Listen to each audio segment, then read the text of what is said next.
Okay, in the last part, we took our image, we sharpened parts of it, and we brought back detail into the blown out highlight area.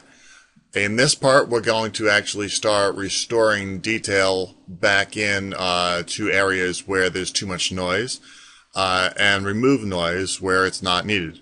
So, we're going to duplicate our layer once again. And on this version of the layer, let's zoom in on a particularly bad area.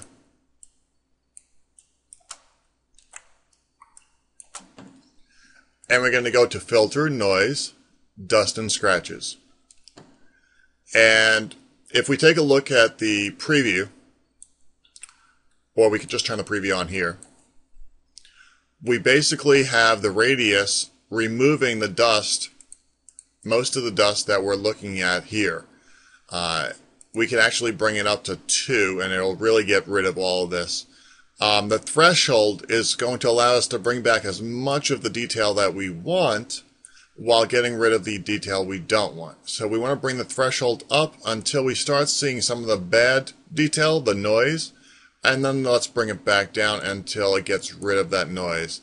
So before and after, we should hold on to our important shapes, but we should be losing the details that we don't like. I'm actually going to get rid of some more of this, so bring the threshold down a little bit more. And before and after. The cloth in the background should hold on to pretty much all of its shape, but just lose that extra noise. I'm going to hit OK, put a mask on this, and invert. Take my brush,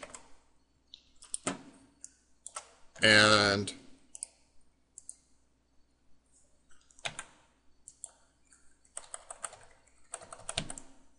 start brushing away the extra noise.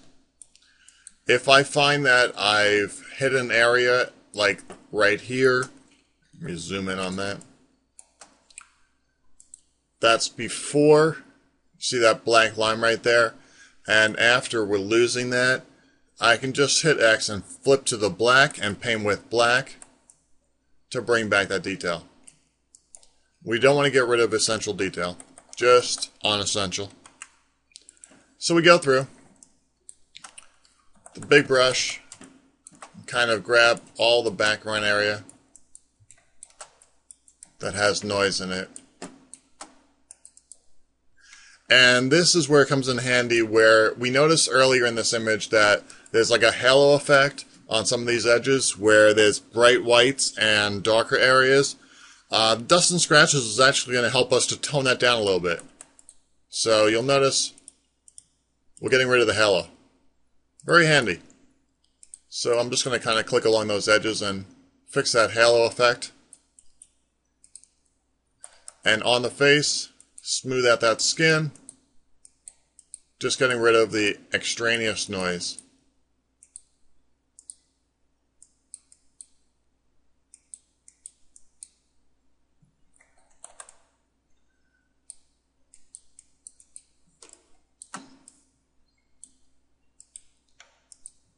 Think you get the idea, so just continue with the rest of the image in this manner. Keep the brush nice and small when you're working with fine detail, like the edges of faces, or in the clothing area. Make your brush nice and big, however, when you're dealing with large background areas. Just be aware of what is being removed and make sure it's not important. Like that was a button. I'm going to flip that back and bring that back, so we don't want that to be removed.